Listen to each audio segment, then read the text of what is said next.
السلام علیکم، کیسے ہیں آپ سب؟ امید ہے آپ سیکنڈ ایپیسوڈ کا شدت سے ویٹ کر رہے ہوں گے۔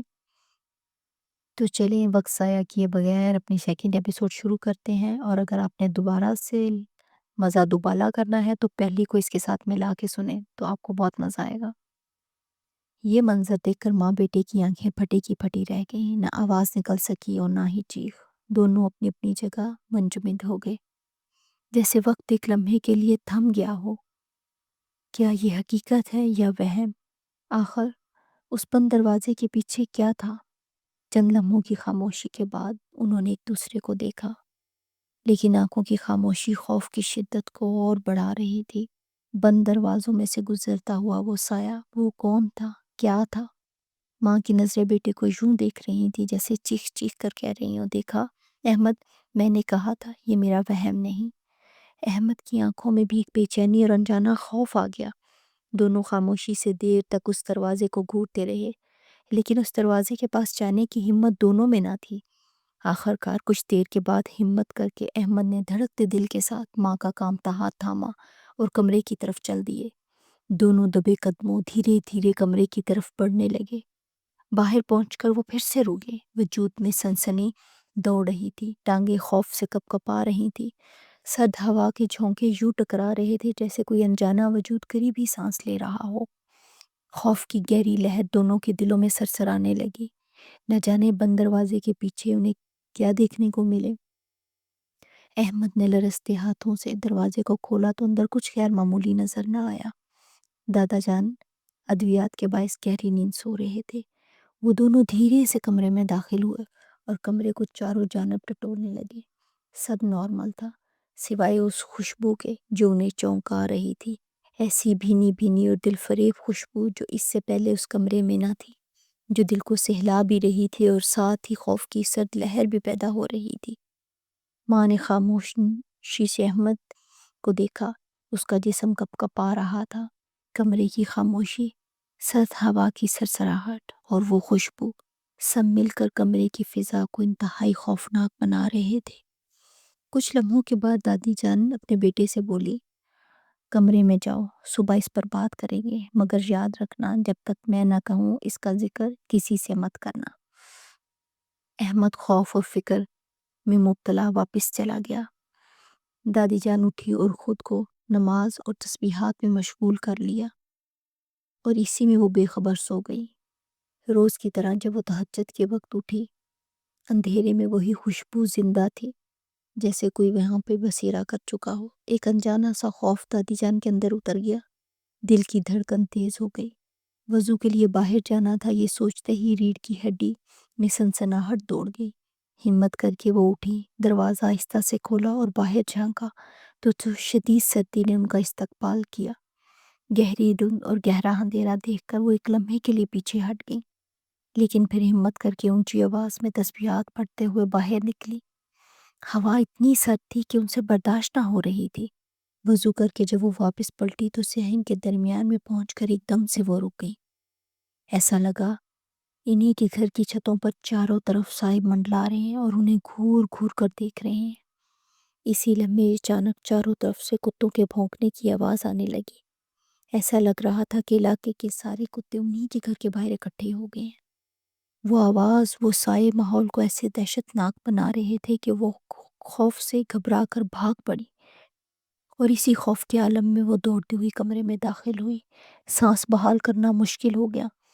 دروازہ بند کیا تو وہی پرسرار خوشبو ان سے ٹکرا گئی۔ کانپتے ہاتھوں سے جائے نماز بچھائی اور نفل ادا کرنے لگی۔ ان کی آوازیں ابھی بھی آ رہی تھی۔ جیسے ہی وہ 2 رکعت نماز پڑھنے کے بعد تیسری رکعت کے لیے کھڑی ہوئی تو اچانک ان کا دل خوف سے بھر گیا۔ انہیں محسوس ہوا کہ چند قدم کے فاصلے پر کوئی اور بھی کھڑا ہے۔ دادی جان کے پاؤں جیسے زمین میں گڑ گئے، بلکہ خوف سے اتنی بھاری ہو گئیں کہ وہ اٹھا نہ سکی۔ پھر آہستہ آہستہ وہ سایہ وجود میں ڈھلنے لگا اور دھیرے دھیرے ان کی طرف بڑھنے لگا۔ قدموں کی چاپ نہ تھی، بلکہ ہلکی سی خوشبو دادی جان کے ارد گرد پھیلنے لگی جو انہیں اپنے حصار میں لے رہی تھی۔ دل کی دھڑکن بھی نرم ہونے لگی اور خوف بھی کم۔ انہوں نے دھیرے سے نظریں اٹھا کر دیکھا وہی سفید لبادہ، ہاتھ میں تسبیح اور روشن چہرہ۔ صرف لمحہ بھر وہ یہ دیکھ سکی اور پھر نظریں جھکا لی، اور دل کی دھڑکن بہت تیز ہو گئی۔ اچانک اس وجود نے نرم مگر بھاری آواز میں کہا، ڈرو مت بی بی جان، ڈرو مت، میں تمہیں کوئی نقصان پہنچانے نہیں آیا، میں وہی کہنے آیا ہوں جو آپ کا جاننا بہت ضروری ہے۔ اماں جی اس آواز پر سحر زدہ ہو گئی۔ یہ آواز ان کے دل میں اتر گئی۔ وجود خوف سے کپ کپا رہا تھا، سانس جیسے سینے میں اٹک رہا تھا۔ وہ وجود بالکل ان کے سامنے تھا، وہ اتنا روشن تھا کہ وہ انہیں زیادہ دیر دیکھ نہ پا رہی تھی۔ وہ بولا، میں تمہیں اور تمہارے خاندان کو نقصان پہنچانے نہیں آیا بی بی جان۔ یہ ایک جگہ، یہ کمرہ جہاں آپ لوگ رہ رہی ہیں، یہ میری رہائش گاہ ہے، یہاں میں سالوں سے رہ رہا ہوں۔ میں تو آپ کو کچھ اور بتانے آیا ہوں۔ میرے علاوہ یہاں اور بھی ہیں جو سالوں سے اسی جگہ پر رہ رہے ہیں، وہ تمہارے دشمن ہیں۔ ان کی جگہ پر آپ لوگوں نے گھر بنایا ہے اور وہ یہ برداشت نہیں کر پا رہے۔ اماں جی یہ سن کر لرز اٹھی۔ ان کا دل پتے کی طرح کانپ رہا تھا، جیسے کہ ابھی گرا کہ بس ابھی۔ وہ بہت غصے میں ہیں، بہتر ہے کہ آپ لوگ یہ جگہ چھوڑ دیں، ورنہ یہاں رہنا بہت مشکل ہو جائے گا۔ وہ آپ کو ڈرائیں گے، ستائیں گے، پریشان کریں گے، وہ آپ کو نقصان بھی پہنچا سکتے ہیں۔ جہاں تک ہو سکا میں آپ کی مدد کروں گا۔ یہ ایک جنگ ہے جو شروع ہونے والی ہے، اور غور سے سنو، اللہ کی پناہ سب سے بڑی ڈھال ہے۔ اپنے بچوں اور ان کے بچوں کو اللہ کے قریب لاؤ، نماز اور اذکار کو بڑھا دو، اسے اپنی ڈھال بنا لو۔ میری موجودگی بھی آپ لوگوں کے لیے ایک سبب ہے، میں ہر ممکن کوشش کروں گا آپ لوگوں کو بچانے کی۔ چند لمحوں کی خاموشی کے بعد انہوں نے ایک دم بھاری آواز میں پھر سے کہا، آنکھیں بند کرو اور سنو بی بی جان۔ دادی جان نے فوراً آنکھیں بند کر لی۔ ان کے کانوں میں سرگوشیوں کی آواز آنے لگی۔ ایک بھیڑ تھی، جیسے بہت سے لوگ آپس میں باتیں کر رہے ہوں، ملی جلی آوازیں، وہ سمجھ نہیں پا رہی تھی۔ پھر شور ایک دم تیز ہو گیا۔ کچھ آوازیں مردوں کی تھی اور کچھ عورتوں کی تھی، لیکن سب ایک جیسی تھی، اور دھیرے دھیرے آوازیں واضح ہونے لگی۔ یہ ہماری جگہ ہے، یہ ہماری زمین ہے، خالی کرو، نکلو یہاں سے۔ اماں جی کے دل پر تو سکتہ طاری ہو گیا۔ اتنی سخت سردی میں بھی وہ پسینے سے بھر گئی، سانس لینا دوبھر ہو گیا۔ پھر وہ آواز آئی، آنکھیں کھولو بی بی جان۔ دھیرے سے دادی جان نے آنکھیں کھولی تو کمرے کی دیواروں پر انہیں وہی سائے نظر آئے جو انہیں باہر صحن میں نظر آئے تھے۔ کچھ انسانی تھے، کچھ بگڑی ہوئی شکلیں، سب کی آنکھیں سرخ اور دانت نوکیلے۔ وہ سب اماں جی کو یوں گھور رہے تھے جیسے کہ کھا جائیں گے۔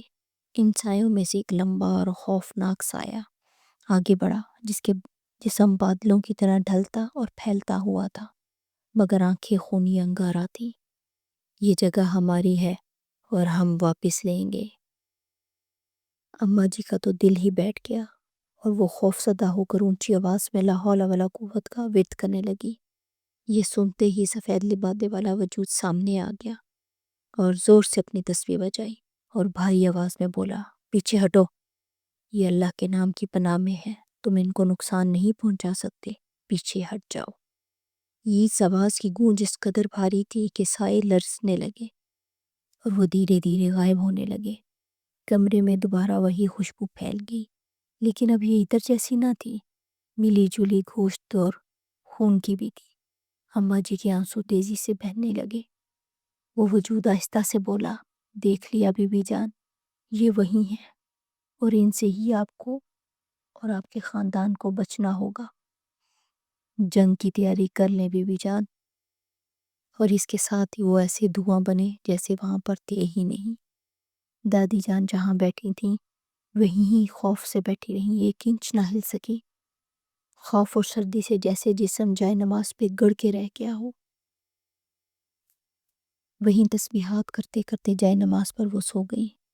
صبح ہوتے ہی انہوں نے سب سے پہلے احمد کو بلایا اور کانپتی آواز میں سب کچھ بتایا کہ کیسے وہ بابا جی آئے جن کو ان دونوں نے دیکھا تھا، کیسے انہوں نے انہیں سائے دکھائے۔ یہ جگہ اچھی نہیں ہے احمد، ہم نے اس ٹھیک جگہ پہ گھر نہیں بنایا۔ خوف اور گھبراہٹ سے دادی جان ٹھیک سے بول نہیں پا رہی تھی۔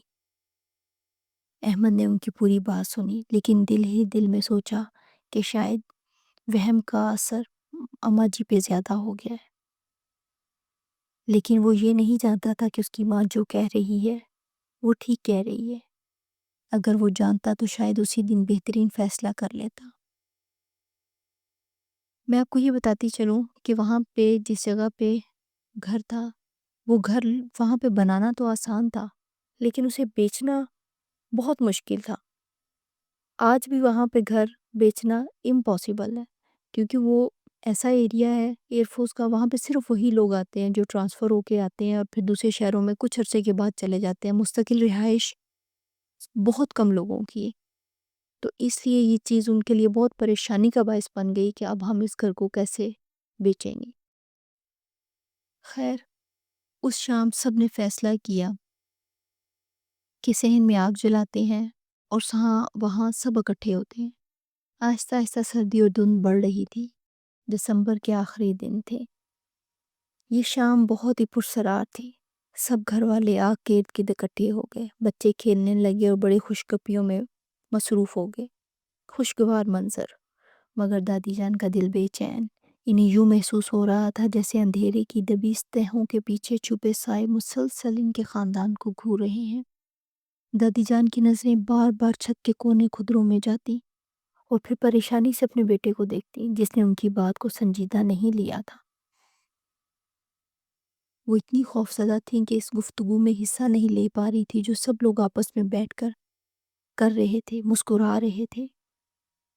اچانک اس پرسکون اور مسکراتی شام کے پردے میں ایک ایسی سرسراہٹ گونجی جیسے کوئی دبے قدموں آگ کے دائرے کے قریب آ رہا ہو، اور یہ وہ لمحہ تھا جب سردی کی لہر شدید ہو گئی، سب کے رونگٹے کھڑے ہو گئے، بچوں میں خاموشی چھا گئی جیسے کوئی سحر پھونک دیا گیا ہو، بڑوں کی ہنسی تھم گئی۔ اس ہوا کے جھونکے میں برفیلی سی ٹھنڈک تھی۔ دادی جان کی کانپتی نظریں شعلوں کے پار گئیں۔ انہیں یوں محسوس ہوا جیسے آگ کے پیچھے کوئی دھندلا سا سایہ کھڑا ہو۔ وہ سایہ لمحہ بھر کے لیے آگ کی شعلوں کے ساتھ کھیلتا ہوا دھند میں غائب ہو گیا۔ ماحول میں ایک گہرا سناٹا چھا گیا، جیسے رات نے خود اپنی سانس روک لی ہو۔ اتنے میں بھینی بھینی خوشبو انہیں اپنے حصار میں لیا اور ایک سرسراہٹ ان کے کانوں میں گونجی۔ خوف زدہ مت ہوں بی بی جان، میں آپ کے ساتھ ہوں، یہ آپ کا بھی کچھ نہیں بگاڑ پائیں گے۔